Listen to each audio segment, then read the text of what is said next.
ପିଲାମାନେ ଆଜି ତୁମମାନଙ୍କୁ ମୁଁ ଉଦ୍ଭିଦର ଏକ ଜୀବନ ପ୍ରକ୍ରିୟା ବିଷୟରେ ବୁଝେଇବି। ସେଇଟା ହେଉଛି ଉଦ୍ଭିଦର ଆଲୋକ ଶୋଷଣ ପ୍ରକ୍ରିୟା। ଆଲୋକ ଶୋଷଣ ପ୍ରକ୍ରିୟା ହେଉଛି ଉଦ୍ଭିଦ ତାର ଖାଦ୍ୟ ପ୍ରସ୍ତୁତି ପ୍ରକ୍ରିୟା, ଯେଉଁ ଉପାୟରେ ସେ ନିଜ ପାଇଁ ଖାଦ୍ୟ ତିଆରି କରେ।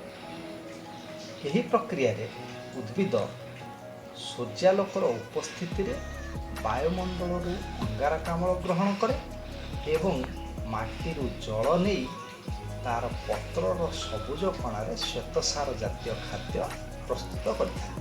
ଏହି ପ୍ରକ୍ରିୟାରେ ପତ୍ରରୁ ଅମ୍ଳଜାନ ମଧ୍ୟ ବାୟୁମଣ୍ଡଳକୁ ନିର୍ଗତ ହୁଏ। ତେଣୁ ଏ ପ୍ରକ୍ରିୟା ଅତ୍ୟନ୍ତ ଆବଶ୍ୟକ ପ୍ରକ୍ରିୟା।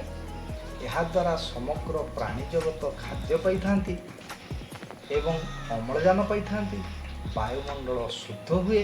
ତେଣୁ ଏ ପ୍ରକ୍ରିୟା ଅତ୍ୟନ୍ତ ଆବଶ୍ୟକ ଏବଂ ଅତି ଗୁରୁତ୍ୱପୂର୍ଣ୍ଣ ପ୍ରକ୍ରିୟା।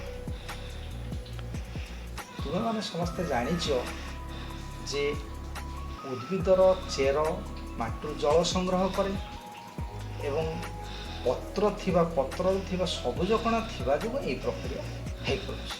ତେଣୁ ଏହି ପ୍ରକ୍ରିୟାକୁ ବୁଝେଇବା ପାଇଁ ମୁଁ ଗୋଟେ ଛୋଟ କବିତା ତୁମମାନଙ୍କ ପାଇଁ ଗାଉଛି। ସମସ୍ତେ ବୁଝିବା ପାଇଁ ଚେଷ୍ଟା କର। କବିତାଟି ହେଲା ଆଲୋକ ଶୋଷଣ।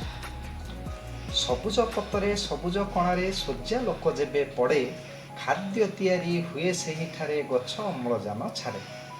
ବାୟୁରୁ ଆଣଇ ଅଙ୍ଗାରକାମ୍ଳ ମୂଳ କରେ ଜଳ ଶୋଷଣ, ଶ୍ୱେତସାର ଖାଦ୍ୟ ତିଆରି ହୋଇ ପ୍ରକ୍ରିୟା ଆଲୋକ ଶୋଷଣ।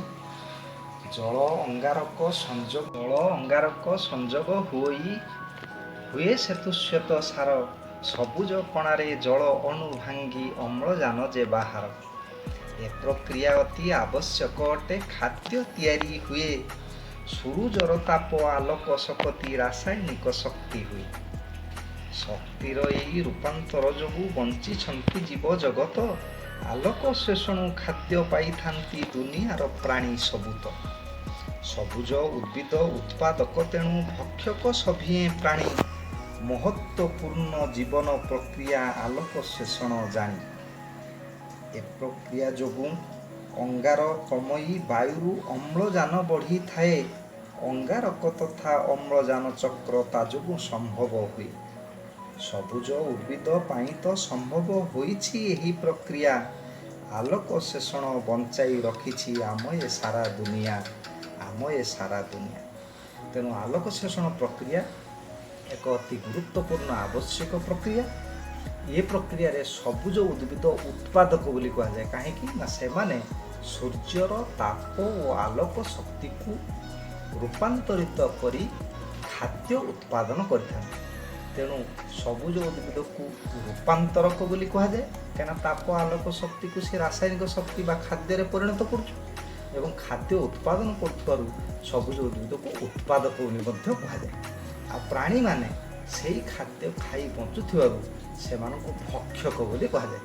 ତେଣୁ ସମସ୍ତ ପ୍ରାଣୀ ଏବଂ ଉଦ୍ଭିଦମାନଙ୍କ ପାଇଁ ଏହା ଏକ ଅତି ଗୁରୁତ୍ୱପୂର୍ଣ୍ଣ ପ୍ରକ୍ରିୟା ଏବଂ ଏହା କେବଳ ସବୁଜ ଉଦ୍ଭିଦ ପାଇଁ ସମ୍ଭବ ହୋଇଥାଏ, କାରଣ ତା ପାଖରେ ସ୍ୱତନ୍ତ୍ର ଆଲୋକ ଶୋଷଣ କରିପାରିବା ପାଇଁ ସବୁଜ କଣାର ଉପସ୍ଥିତି ତା ପାଖରେ ରହିଛି। ସେଇଥିପାଇଁ ଏ ଆଲୋକ ଶୋଷଣ ପ୍ରକ୍ରିୟା ହୋଇପାରେ।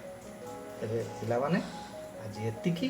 ପରବର୍ତ୍ତୀ ସମୟରେ ତୁମମାନଙ୍କୁ ଆଉ କିଛି ବିଷୟରେ ମୁଁ ଛୋଟ କବିତା ମାଧ୍ୟମରେ ବୁଝାଇବା ପାଇଁ ଚେଷ୍ଟା କରିବି।